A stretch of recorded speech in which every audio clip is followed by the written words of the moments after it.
শোনো না গো, আমাদের পশিডারি চ্যানেলটা সাবস্ক্রাইব করে পাশে থাকা বেল আইকনটি বাজিয়ে দিও প্লিজ। আর গল্পটি ভালো লাগলে অবশ্যই লাইক কমেন্ট শেয়ার করে দিও।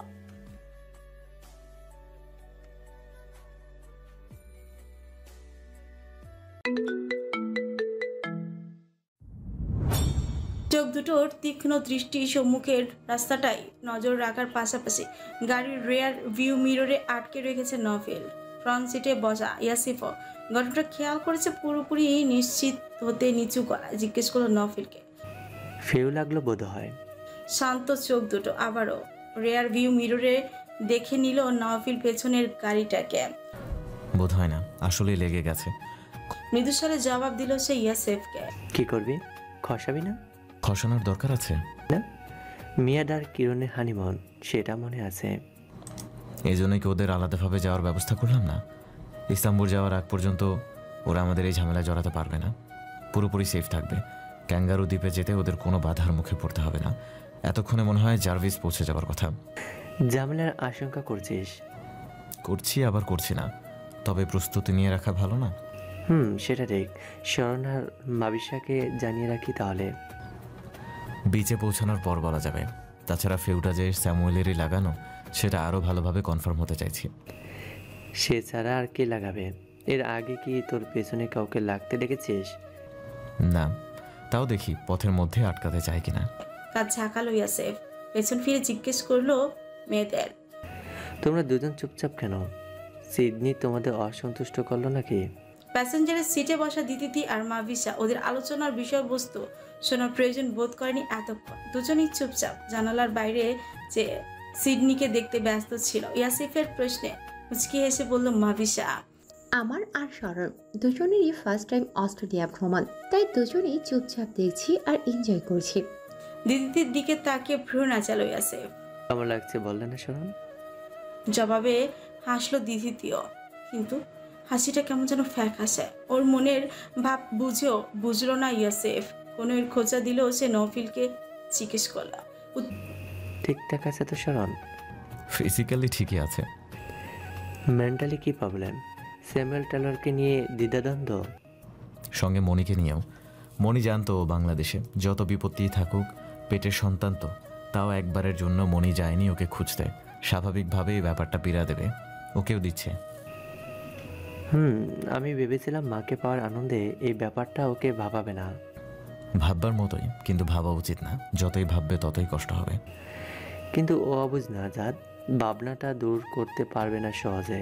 তবে আমারও পরিষ্কারভাবে জানতে ইচ্ছে করছে তিনি কেন যাননি কখনো বাংলাদেশে। উত্তরটা দিতে গিয়েও চুপ থাকলো নফেল। প্রতিশোধ পরায়ণ হয়ে জেরিন যে ওকে আজীবনের জন্য ত্যাগ করেছিলেন তা জানলে মাকে পাওয়ার আনন্দটা দিদির একদমই ফিকে হয়ে যাবে। তাই আপাতত ইয়াসিফের কাছে ব্যাপারটা চেপে গেল সে।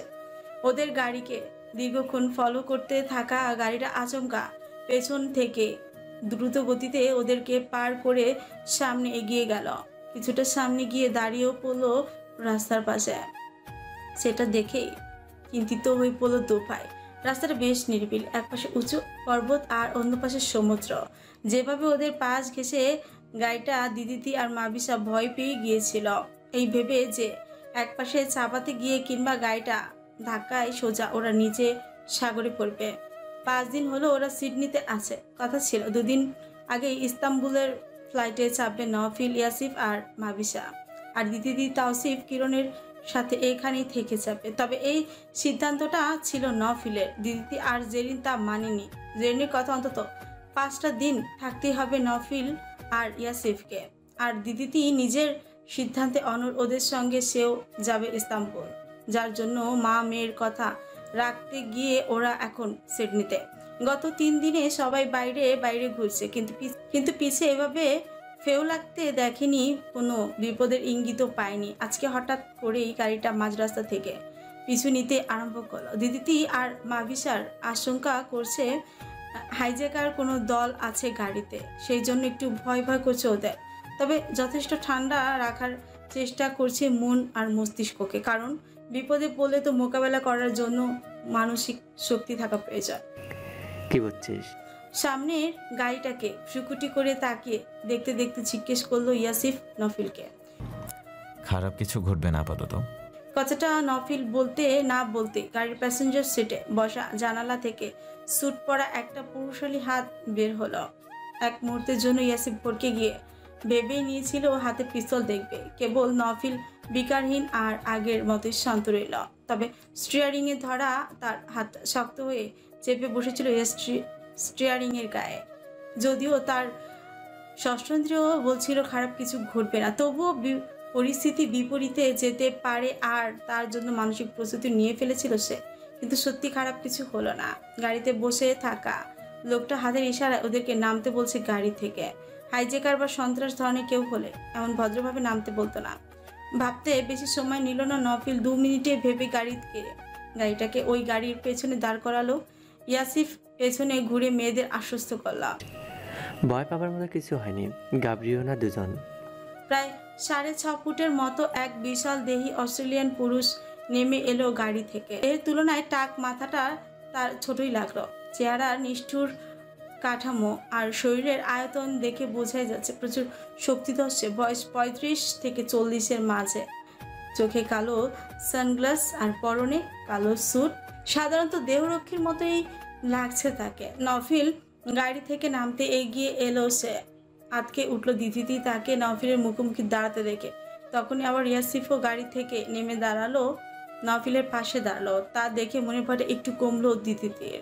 ওদের গাড়ির কাজ সাউন্ড প্রুফ। বাইরে দাঁড়িয়ে নফিলের সঙ্গে কি কথা বলছে লোকটা তা শুনতে পাচ্ছে না দিদিতি আর মাভিসা। স্রেফ তিনজনের অঙ্গভঙ্গি দেখে আন্দাজ করছে ওদের জন্য বিপজ্জনক হয়ে আসেনি লোকটা। নয়তো ইয়াসিফের চেহারার অভিব্যক্তি অন্তত বদলেতে দেখত। ওরা 2 ভাই চুপচাপ শুধু সামনের মানুষটির কথা শুনে যাচ্ছে। একটা পর্যায়ে নফিল কথা বলল, উত্তর এসে লোকটিও কিছু বলতে নফিল আবার কি বলল কে জানে, যার জন্য হঠাৎ করে এই লোকটির চেহারার বিরক্তি ফুটে উঠতে দেখা গেল। ব্রেস্ট পকেট থেকে ফোন বের করে বিরক্তি নিয়ে কাউকে কল করছে সম্ভবত। রিসিভ হলো 30 সেকেন্ডের মধ্যে কথা বলল সে। তারপর ফোনটা এগিয়ে দিল নফিলকে। মুখটা গম্ভীর করে নফিল কথা বলল ফোনের ওপাশের লোকের সঙ্গে। দিদি অনেক চেষ্টা করছে নফিলের লিপ রিড করার জন্য। 2-4টা শব্দ উদ্ধার করতে পেরেছে, তাতে বিশেষ কোনো ফায়দা হলো না। অজ্ঞতা তাই ধৈর্য ধরে চিন্তা চেপে অপেক্ষা করতে থাকলো ওদের ফেরার। প্রায় 15 মিনিটের কথোপকথন শেষে লোকটি বিদায় নিলে 2 ভাই গাড়িতে চেপে বসল। বরাবরের মতো ইয়াসিফ দিদিতির সঙ্গে দিদিতি আর মাবিসাকে জানিয়ে দিল, আজকে বিসি ঘোরা হচ্ছে না আমাদের। তার বদলে বিশেষ একজনের ইনভাইটেশন রক্ষা করতে যাব আমরা। মন খারাপ করো না গার্লস। এটাকে কেমন ইনভিটেশন বলে ভাই? সিট বেল্ট বাঁধতে বাঁধতে টিটকারি সুরে বলল নফিল। হাসছে সে। তার কথা শুনে হাসলো ইয়াসিফা। জবাব দিল, সেটা তোর হোস্টকে জিজ্ঞেস করিস। সরাসরি তোকে ফোন করলো না, বডিগার্ড না কাকে পিছু লাগিয়ে রাস্তার মধ্যে দাঁড় করিয়ে ইনভাইটেশন বার্তা দিল। বড় বড় শহরের বড় বড় মানুষগুলোর নিয়মকানুন এমনই মনে হয়। সাদা দৈত্যটা নাওয়া খাওয়া বাদ দিয়ে টানা 3 দিন লেগেছিল আমাদের পেছনে। টের পেয়েছিস আজকের মতো?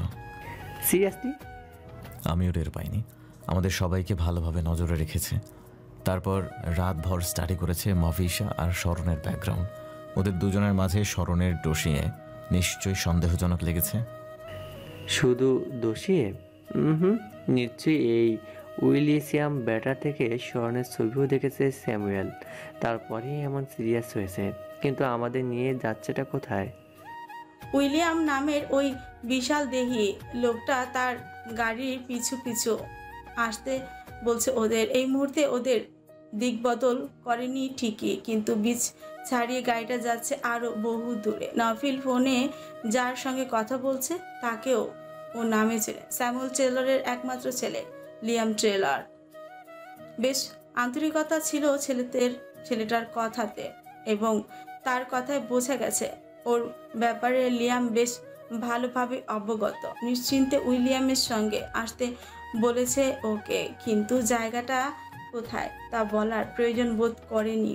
হয়তো যেতে যেতেও দেখতে পাবে বলেই জানায়নি। এত দ্রুত স্যামুয়েলের চোখে পড়বে শরণ সেটা ভাবিনি। বীর করলো নফিল। কি বলছো এসব তোমরা? আকস্মিক চেঁচিয়ে উঠলো দিদিতি পেছন থেকে। লোকটাকে কার হয়ে ইনভিটেশন জানিয়েছেন নফিল? কোথায় যাচ্ছি আমরা? খুলে বলছো না কেন? পেছনে বসা মেয়ে দুটোকেও যে ঘটনার বিবৃতি দিতে হবে তা যেন দুই ভাই ভুলে গিয়েছিল। দিদির চিৎকারে সেই বোধ জাগ্রত হলো ওদের। সরি। দ্রুত কৈফিয়ত দিল নভেল। যে লোকটাকে দেখলে তার নাম উইলিয়াম। অদ্ভুতভাবে স্যামুয়েল টেলরের জ্যেষ্ঠ ছেলের নামও লিয়াম। লিয়ামের বিশ্বস্ত একজন দেহরক্ষী লোকটা আমাদের ফলো করছিল গত 3 দিন ধরে। কেন করছিল তা নিশ্চয়ই বুঝতে পারছো। এখন সময় হয়েছে তোমার ড্যাড আর ব্রাদারের মুখোমুখি হওয়ার। আমাদের তাদের কাছেই যেতে হচ্ছে এখন। কতগুলো ছুটে দিতি সামনে চলা কালো গাড়িটাকে দেখলো একবার, জিজ্ঞেস করলো, তাহলে মায়ের বাসায় আসার কথা না তার? হয়তো তোমার মায়ের মুখোমুখি হতে চাননি তোমার বাবা। বলল ইয়াসিফ। তারপর দিদির চেহারা থেকে চিন্তা সরছে না দেখে নভেল আশ্বস্ত করলাম। যেতে যেতে আমি ডেভিডসনকে ইনফর্ম করে রাখছি, সহজেই আমাদের খুঁজে পাবে। সে ব্যবস্থা না করে যাচ্ছি না, টেনশন করো না তুমি। বিকেল 4:30, 3 ঘন্টা জার্নির পর একটা খামার বাড়িতে এসে পৌঁছালো ওরা। লোকালয় থেকে বেশ দূরে অনেক জায়গা নিয়ে ঘোড়ার খামারটা করা হয়েছে। খামারের মাঝখানে বিশাল এক কটেজ। উইলিয়াম গাড়ি থেকে নেমে অপেক্ষা করতে থাকলো নভেলদের জন্য। ওরা একে একে গাড়ি থেকে নেমে চারপাশের সবুজ মাঠে বিচরণ করা ঘোড়াগুলোকে দেখে প্রশংসা না করে পারল না। প্রায় সবগুলো ঘোড়ার দারুণ বলিষ্ঠ। মাবিসা বলি উঠল দিদিকে, এদেরকে হর্স রাইডিং এর জন্য ব্যবহার করে মনে হয়। তাই মনে হচ্ছে। অন্যমনস্ক গলায় জবাব দিল দিদি। উইলিয়াম এসে ওদের কটেজের দিকে যেতে ইশারা করল। সাদা রঙের কটেজের বারান্দায় তখন দেখা গেল সোনালি চুলের এক সুপুরুষকে। ওরা যত এগোচ্ছে তত ছেলেটির চেহারা পরিষ্কার হচ্ছে। পরনের জিন্স আর সাদা শার্ট, উচ্চতায় নভেল ইয়াসিফের মতোই, এমনকি শরীরটাও নভেলদের মতো ব্যায়ামপুষ্ট পেশিবহুল। কাছাকাছি আসার পর ওরা সবাই আন্দাজ করে নিল ছেলেটা স্যামুয়েল টেলরের পরবর্তী প্রজন্ম, লিয়াম টেলর। তবে দিদির সাথে চেহারার মিল না থাকলেও নীল চোখ আর সোনালি চুলের মিলটুকু অকৃত্রিম। বারান্দার মেঝেটা কাঠের। একসঙ্গে সবাই উঠতে খটখট আওয়াজ হলো। দাম্ভিক হাসি ফুটিয়ে লিয়াম নভেলের দিকে হাত বাড়িয়ে দিল। হঠাৎ নাওফিল শেখ নামটা উচ্চারণ করলো বটে, কিন্তু শোনালো সেটা Naofil Sheikh. Nice to meet you Liam. হাতটা ধরে মৃদু ঝাঁকি দিল নভেল। আশা করছি আসতে কোনো অসুবিধা হয়নি। উইলি পথ প্রদর্শক হিসেবে ভালো ছিল নিশ্চয়ই? হ্যাঁ, খুবই ভালো ছিল, যতটা না ছিল তার চেয়ে ইনভাইটার হিসেবে। মৃদু হেসে খোঁচাটা মেরিয়ে দিল নভেল। লিয়ামকে অবশ্য অপ্রস্তুত হতে দেখা গেল না তত। উল্টো হো হো শব্দে হেসে ব্যাপারটাকে হালকা দেখানোর চেষ্টা করলো যেন। ভেতরে নিয়ে এলো ওদের। সবার সঙ্গে আলাপ সারতে ওদের আপ্যায়নের ব্যবস্থা করলো সে। নভেল আর ইয়াসিফ নিশ্চিন্তে ভর পেট খেয়ে নিল। দুশ্চিন্তায় দিদি তেমন কিছু খেতে পারল না, মাবিসাও তাই। তবে সে হুইস্কি পেয়ে সন্তুষ্ট হলো খুব।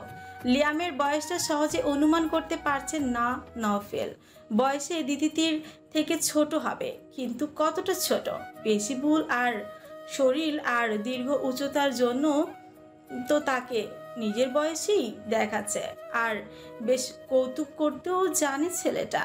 ওদেরকে বিনোদন দেওয়ার জন্যই কি স্যামুয়েল ছেলেকে দায়িত্ব রেখেছেন? তিনি কোথায়? ডাকটা তো তার তরফ থেকে এসেছে, নাকি লিয়াম টেলরের? হঠাৎ করে একটু বিভ্রান্তি পড়ে গেল নভেল। স্যামুয়েল কি আদৌ আছেন অস্ট্রেলিয়াতে? প্রায় ঘন্টা খানিকের আড্ডার পর নভেল আসল কথা পারল। তোমার ড্যাড কোথায় লিয়াম?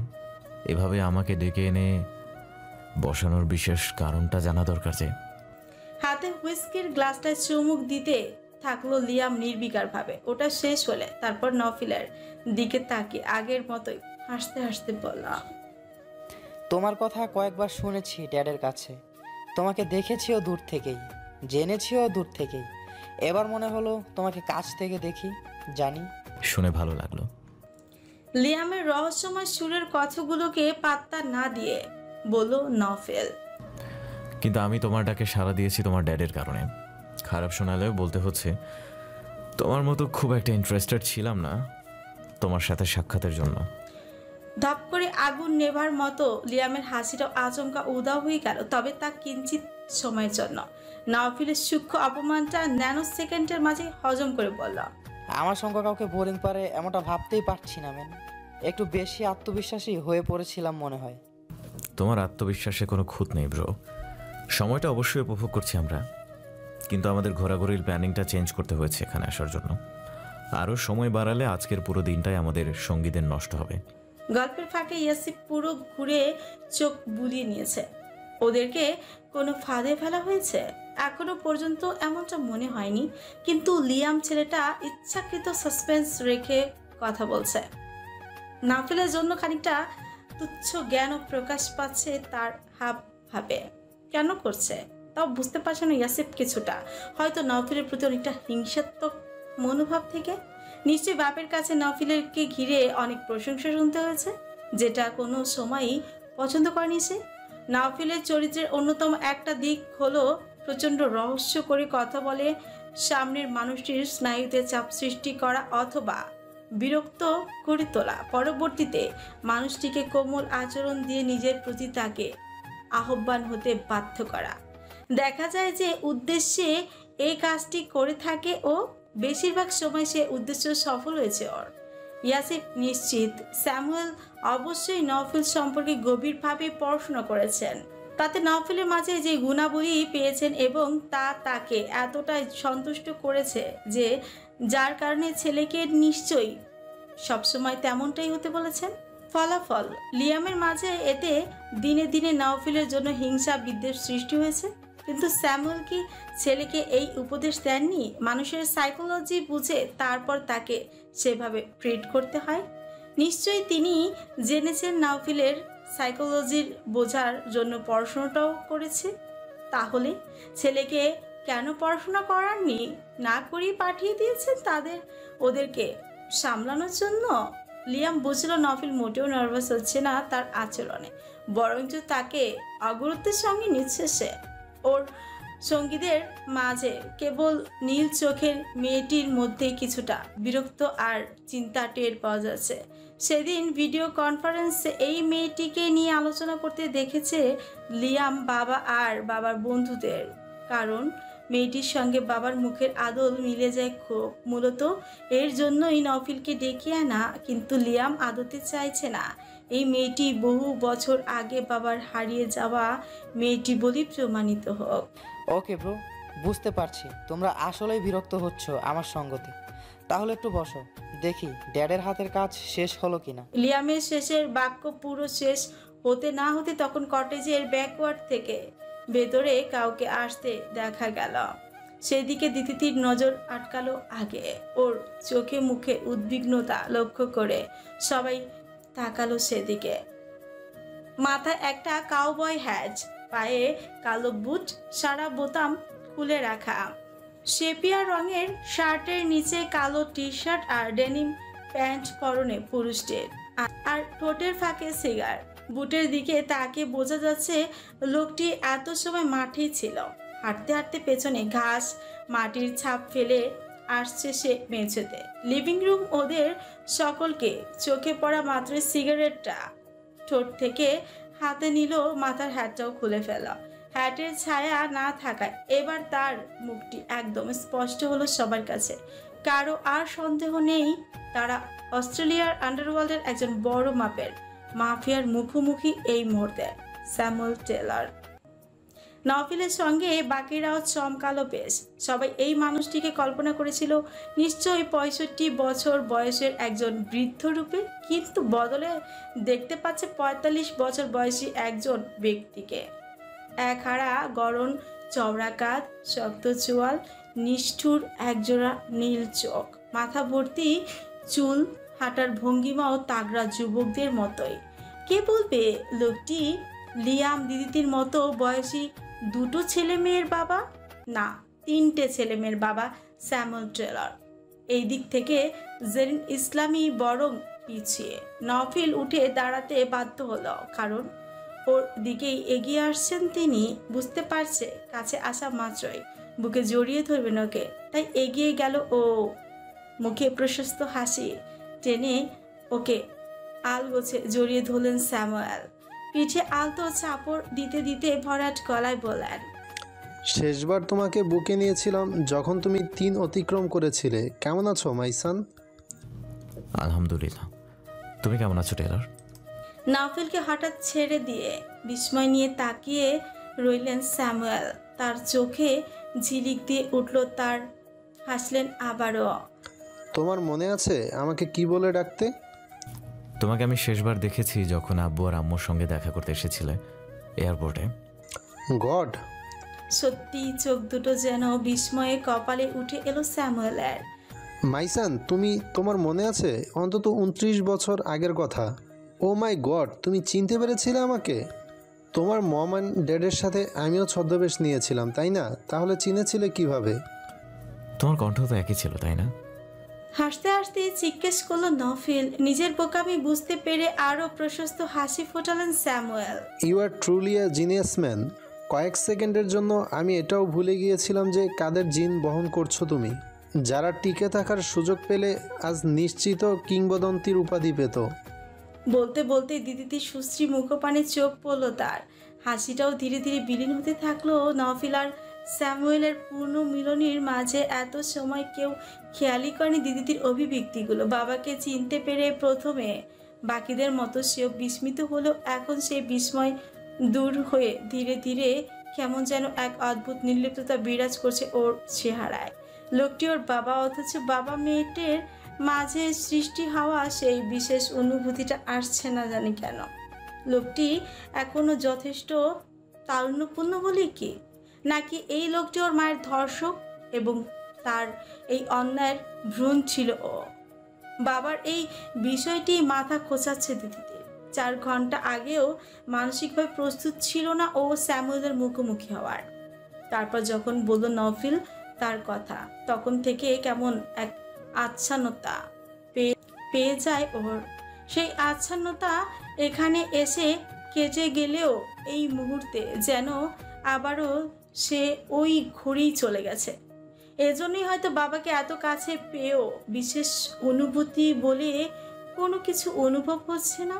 অথচ মায়ের বেলায় এমনটা হয়নি। দিদির দিকে নির্নিমেষ চেয়ে থেকে স্যামুয়েল মৃদুস্বরে স্বাগতিক করে উঠলেন। Why my similarity with her? ব্যাকইয়ার্ডে ঘাসগুলো অনেক বড় হয়ে গিয়েছিল বলে স্যামুয়েল নিজেই সেগুলো কেটেছেন সারা বিকেল। একটা টি টেবিলের সঙ্গে গোটা কয়েক চেয়ার পেতে রাখা, চারপাশে সামান্য উঁচু করে কাঠের বেড়া দিয়ে ব্যাকইয়ার্ডের সীমানা নির্ধারণ করা। বেড়ার ওই পাশে সবুজ মাঠ। এই মুহূর্তে সেই খোলা মাঠের শেষ সীমান্তে দৃষ্টি নিবদ্ধ 3টি মানুষের। সেখানে আকাশে সন্ধ্যা রাগ দেখা যাচ্ছে।